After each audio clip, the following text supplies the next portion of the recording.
Hello and welcome to Cricket Happenings, dear friends and subscribers. On this part of the Cricket Happening show, I will look at the Bangladesh who put up a wonderful total on a first day's play in the first Test match between Bangladesh and Sri Lanka. Bangladesh put up a huge total. In fact, they were the ones who won the toss at Chittagong and raised a huge total of 374 for the loss of 4 wickets at close of play, and and the feature of the Bangladesh innings was 175 not out by Mominul Haq of with 16 fours and 1 6. He played with sublime timing, I would say, and also Mominul Haq not out 175 is the highest ever score made by a Bangladesh batsman in a single day in Test cricket. So Mominul Haq, take a bow. I mean, to hit 175 in one day really takes a lot of doing, and he really deserves, I would say, hats off to Mominul Haq, who definitely, when he got to his century, he did not pump his fist. He had a scowl in his face, and that really told the story. Probably when Chandika Hatrasinghe was the coach of Sri Lanka, he probably was not getting a lot of chances. But here he got the chance and he grabbed it with both hands. What a knock from Mominul Haq. Take a bow, Mominul Haq. And the Sri Lankan bowling attack was made to look pedestrian with the way that Mominul Haq played. It's all about Mominul Haq on the first day of the first Test match between Bangladesh and Sri Lanka. And also, I will look at the first one-day international of the 5-match ODI series which is coming up between India and South Africa. It's going to be played at Durban, Durban in South Africa, and I'll be previewing the first ODI. But let's first talk about Bangladesh versus Sri Lanka. Bangladesh winning the toss and electing to bat. They gave a Test debut to Sunzumul Islam, the spinner, and it all started out with Bangladesh winning the toss with Tamim Iqbal and Imrul Kais walking in. And Tamim Iqbal and Imrul Kais put on a solid opening partnership of 72 runs for the first wicket. With Tamim Iqbal, as I said, he has been in some great form of late, and he continued that with a very well made 50 or 52 with 6 fours and 1 6. Imrul Kais' contribution was 40 with 4 4. Tamim Iqbal was bowled by Pereira for 52, and Imrul Kais was LBW to the Lakshan Sandakan delivery for 40. And that was the time of 120 for 2, and that was the time Mominul Haq was sent in as one drop. With Shakib Al Hasan not being there, they trusted Mominul Haq to actually go and take the one drop position. And as you know, he has been very successful in Test matches. He has reeled off consecutive 50s, as you would remember, and here was Mominul Haq initially really studying the Sri Lankan bowling, and then slowly started getting into his groove. And as you know, Mominul Haq, when he times the ball to an absolute, nicety, I would say, and that's what he precisely he was doing. He was timing the ball superbly. He was also, and one more thing that one noticed in Mominul Haq's batting methods was that he was very sure and confident against the spinners. He was using his feet beautifully against the Sri Lankan spinners. Even Rangana Herath could not have an effect on him. Look at Rangana Herath's first 20 overs, one made him 100 runs and no wicket, and that really says a great deal about Mominul Haq, according to me. And Sandakan was there, but he could not. The new ball could not make an impression initially, and also the spinners could not get a hold on the Bangladesh batsman, and Mominul Haq was simply superb. As I said, it was all about sublime timing. At the other end, Mushfiqur Rahim gave him admirable company, and one knows about Mushfiqur Rahim, what a valuable player he is for Bangladesh, coming in at number 2. And both actually took the score from 122, putting on a massive partnership. In fact, it went to great lengths to add 236 runs for the third wicket, and things were really going along very well for Bangladesh until finally Mushfiqur Rahim deserved a century. but on 92 he was caught behind the bowling of Lakmal for 92 with 10 boundaries. But what a knock from Mominul Haq. As I said, Mominul Haq, when he got to his century, he had a sort of a scowl in his face, and that was probably telling the story that when probably Chandika Hatrasinghe, the Sri Lankan coach, was actually managing Bangladesh, probably Mominul Haq's chances were not so much as he has got right now. And as I said, Mominul Haq grabbed this chance with both hands and plundered 175 with 16 fours and 1 6. Liton Das was consumed by Lakmal. He was clean bowled for naught, and when stumps were drawn for the day, Mominul Haq was not out on a princely 175, and Mahmudullah, the new captain of the Bangladesh team in the absence of Shakib Al Hassan, was not out on 9 with 2 boundaries. As I said, Mominul Haq had the distinction of scoring the maximum number of runs by a Bangladeshi batsman in a single day, and that record now belongs to Mominul Haq. And what a score! I mean, if you look at the score, they have set up such a very good platform now for the other players to follow suit, and probably Bangladesh can probably really definitely 500 is definitely round the corner. If they can push the total past the 550 mark, they could really push Sri Lanka very hard in this particular test match. 374 for 4, and let's also understand that Sri Lankans are the ones who will be actually batting last on this pitch, and the pitch definitely is going to aid the spinners probably on the 4th and 5th days. So Bangladesh have done a wonderful job here of raising 374 for 4 on the first day. Lakmal was the only bowler I thought bowled with a semblance of respectability. 17 overs, 3 minutes, 43 runs and 2 wickets. Lairu Kumara, 12 overs, 1 minute, none for 64. Did not bowl a good line, I thought. Pereira, 24 overs, 4 minutes, 1 for 98. Rangana Herath, to me, was a bit of a surprise, because Rangana Herath, I thought that he is someone who always has a hand on the opposition. And even Mominul Haq, as I said, played the spin surely and confidently.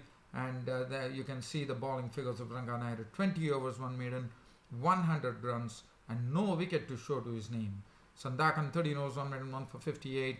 And Dhananjay De Silva bowled 4 overs for 11 runs. So that was the story of the day as far as Bangladesh. So Bangladesh would definitely like to continue in the same way in tomorrow. Sri Lankans would try to see whether they can nip up some quick wickets in the morning. But as I said, the pitch is looking very good. It looks like a good flat batting track right now. But as I said, towards the end of the game, or towards the end of the match, I'm sure the pitch will definitely take some turn. Well, so now let's talk about the first one-day international, which is coming up between South Africa and India. It's going to be played at Kingsmead in Durban, and let's talk about South Africa. Now, one thing, as you know, now it's a different territory from test matches to one-day international cricket now. And as you know, South Africa, well, they have already been hit hard by the absence of A.B. de Villiers for the first 3 ODIs. So that is something that India would like to cash on, because A.B. de Villiers, one knows what value he adds to the South African team, and he not being there, definitely I think I would say for India, it looks like they really have a sort of a half the job is done for them right now, but they have to do the other half very well to actually go and beat South Africa. But let's have a look at the South African squad. Hashim Amla and Quinton de Kock, the trusted opening pair. Now it will be interesting to see.